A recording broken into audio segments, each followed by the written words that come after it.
جب ٹانگیں کھینچنے والے اچانک ٹانگیں دبانے لگ جائیں تو سمجھ جاؤ کہ دال میں کچھ کالا ہے۔ اگر آپ چاہتے ہو کہ آپ کے خواب سچ ہوں تو پہلے آپ کو جاگنا ہوگا۔ اپنی جوانی کے دھوکے میں مت آنا، یہ عنقریب تم سے چھین لی جائے گی۔ تمہارے نفس کی بہتری کے لیے اتنا کافی ہے کہ تم ان چیزوں سے دور ہو جاؤ جو تمہیں دوسروں میں پسند نہیں۔ صبر کی دو صورتیں ہیں، ایک جو ناپسند ہو اسے برداشت کرنا، اور دوسرا جو پسند ہو اس کا انتظار کرنا۔ کوئی بڑا کام صرف وہ شخص کرتا ہے جو اپنے آپ کو چھوٹا کام کرنے پر راضی کر لے۔ زندگی برف کی مانند ہے، اس کو اچھے کاموں میں گزارو ورنہ یہ پگھل تو رہی ہے، ختم بھی ہو جائے گی۔ جو شخص عقل رکھتا ہے وہ اکثر خاموش رہتا ہے۔ ایسے شخص کو کبھی مت گنوانا جس کے دل میں تمہارے لیے محبت، فکر، عزت اور چاہت ہو۔ ہر عمل سوچ سمجھ کر کرو کیونکہ ہر عمل کے اندر اس کا انجام چھپا ہوتا ہے، جیسے ہر بیج کے اندر درخت۔ اللہ تمہارے دل سے کسی چیز کا خیال اس وقت تک نکالتا ہے جب تک تمہارے نصیب میں اس کی گنجائش رہتی ہے۔ جاہل کے سامنے عقل کی بات مت کرو کیونکہ وہ بحث کرے گا اور پھر اپنی ہار دیکھ کر دشمن بن جائے گا۔ جب آنکھیں نفس کی پسندیدہ چیزیں دیکھنے لگیں تو دل انجام سے اندھا ہو جاتا ہے۔ دو اعمال ایسے ہیں جن کا ثواب کبھی تولا نہیں جا سکتا، معاف کرنا اور انصاف کرنا۔ رشتے موتیوں جیسے ہوتے ہیں، اگر گر بھی جائے تو ذرا سا جھک کر اٹھا لینے چاہیے۔ بدلتی ہوئی چیز اچھی ہوتی ہے مگر یقین کیجیے بدلتے ہوئے اپنے بہت تکلیف دیتے ہیں۔ کسی انسان کی نرمی اس کی کمزوری کو ظاہر نہیں کرتی کیونکہ پانی سے نرم کوئی چیز نہیں، لیکن پانی کی طاقت چٹانوں کو ریزہ ریزہ کر دیتی ہے۔ اچھا سوچیں اور اچھا بولیں کیونکہ بدگمانی اور بدزبانی دو ایسے عیب ہیں جو انسان کے ہر کمال کو زوال میں بدل دیتے ہیں۔ کبھی تم دوسروں کے لیے دل سے دعا مانگ کر دیکھو، تمہیں اپنے لیے دعا مانگنے کی ضرورت نہیں پڑے گی۔ ہزاروں لوگوں میں سے ایک کو عزیز رکھو جو تمہاری غیر موجودگی میں تمہاری عزت پر کوئی داغ نہ برداشت کرے۔ دکھ میں کبھی پچھتاوے کے آنسو نہ بہاؤ کیونکہ تم وہ خوش نصیب ہو جسے اللہ نے آزمائش کے قابل سمجھا۔ تین لوگ جب آپ کے سامنے بات کر رہے ہوں تو انہیں مت روکیں، والدین، بچہ اور غم زدہ انسان، کیونکہ ان کا دل بول رہا ہوتا ہے۔ جن کے پاس دینے کے لیے محبت کے سوا کچھ نہیں ہوتا ان کو جینے کے لیے درد کے سوا کچھ نہیں ملتا۔ بیٹی کا فیصلہ اگر غلط ہو جائے تو معافی نہیں دی جاتی، اس کو نہ معاشرہ معاف کرتا ہے اور نہ ہی اپنے۔ اور اگر بیٹی کی زندگی میں ماں باپ کا فیصلہ غلط ہو جائے تو کہا جاتا ہے بس بیٹی کا نصیب۔ مجھے لوگوں کو پڑھنا نہیں آتا مگر ان پر اعتبار کر کے سبق ضرور مل جاتا ہے۔ رسول اللہ صلی اللہ علیہ وآلہ وسلم نے ارشاد فرمایا، مومن کی اچھی نیت اس کے اچھے عمل سے بہتر ہے۔ استاد اور باپ کی محبت سمجھ آنے تک اکثر دیر ہو جاتی ہے۔ ٹوٹی ہوئی چیز جڑ کے پہلے جیسی نہیں بن جاتی۔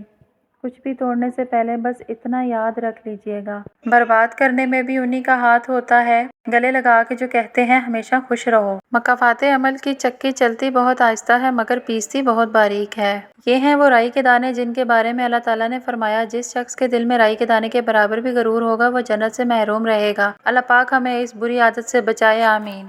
کچھ انسان بچھو طبیعت کے مالک ہوتے ہیں، آپ چاہے ان سے جتنی مرضی نیکی کر لیں آخر پر وہ ڈنگ ہی ماریں گے۔ آہستہ آہستہ دل بھی بنجر ہو جاتے ہیں، برے رویوں سے، تلخیوں سے اور نفرتوں سے۔ کوشش کریں نسلی لوگوں سے تعلق رکھیں، یہ ناراض بھی ہوں تو عزت اور کردار پر وار نہیں کرتے۔ ہم نے آداب کے چکر میں قرآن پاک اتنا اونچا رکھ دیا کہ اب ہاتھ نہیں پہنچ رہا۔ کسی فیصلے کے وقت اگر بات قرآن تک پہنچ ہی جائے تو فیصلہ قرآن کے اوپر ہاتھ رکھ کر نہیں بلکہ اس کے اندر سے پڑھ کر کریں۔ اگر اپنا گھر اپنے سکون کا باعث نہ ہو تو توبہ کا وقت ہے۔ اگر غریبی میں سرمایہ یقین بن جائے تو ایسی غریبی پر ہزار خزانے قربان۔ زبردستی کی نزدیکیوں سے سکون کی دوریاں بہتر ہیں۔ اگر تم وہی دیکھتے ہو جو روشنی ظاہر کرتی ہے اور وہی سنتے ہو جس کا اعلان آواز کرتی ہے تو در حقیقت نہ تم دیکھتے ہو اور نہ سنتے ہو۔ دور جاہلیت سے نکلنے والے ہر انسان کی زندگی میں مکہ کی سختیاں، مدینے کی ہجرت، بدر کی جیت اور احد کی شکست آتی ہے، طائف کے پتھر بھی پڑتے ہیں اور اسرا اور معراج کی بلندیاں بھی نصیب ہوتی ہیں اور آخر میں ایک فتح مکہ ضرور آتا ہے۔ بس فرق اتنا ہوتا ہے کہ کسی کی زندگی میں مکی دور پہلے آتا ہے اور کسی کی زندگی میں مدنی دور پہلے۔ ایک کل وہ ہے جو آج کے بعد آئے گا، اس کے لیے تو سب سوچتے ہیں، اور ایک کل وہ ہے جو اس دنیا سے رخصت ہونے کے بعد آئے گا، جسے آخرت کہتے ہیں۔ اس کو بہتر بنانے کے لیے بھی سوچئے۔ اللہ تعالیٰ ہمارے دونوں کل بہتر کر دے، آمین۔ کسی کی راہ میں ناحق مشکلات پیدا کرنے سے پہلے سوچ لیں کہ آپ اس کی تو صرف دنیا خراب کر رہے ہیں لیکن اپنی آخرت تباہ کر رہے ہیں۔ اللہ نے تمہاری منزل تمہاری سوچ سے بھی زیادہ حسین رکھی ہے، بس اللہ پر یقین رکھو، وہ تمہیں ہمیشہ تھامے گا۔ اللہ میرے شوہر کو سلامت رکھنا، ہمیشہ ایک دوسرے کی امانت رکھنا، کوئی غم نہ آئے، کبھی جدائی نہ ہو، ہمارا ساتھ ایسے ہی تھا، قیامت رکھنا۔ اتنے رشتوں کا کیا فائدہ جب ہر دکھ تکلیف اکیلے ہی کاٹنی ہے، لہٰذا خود کو مضبوط کر لیں تاکہ اپنا غم خود اٹھا سکیں۔ جیسے جیسے عمر بڑھتی ہے انسان کی آنکھیں کمزور ہو جاتی ہیں لیکن لوگوں کو پہچاننے کی صلاحیت بڑھ جاتی ہے۔ چار چیزوں سے دھویا کرو، زبان کو ذکر سے، آنکھوں کو آنسوؤں سے، گناہوں کو استغفار سے اور دل کو خوف خدا سے۔ مدینے کی مٹی کو مٹی نہ سمجھو، مدینے کی مٹی خاک شفا ہے۔ ہاتھ باندھے کھڑے ہیں سب گم خیالوں میں اپنے اپنے، امام مسجد سے کوئی پوچھے نماز کس کو پڑھا رہا ہے۔ والدین اپنی بیٹی کو ہر ایک چیز دے دیتے ہیں، صرف جو نہیں دے سکتے وہ ہے نصیب۔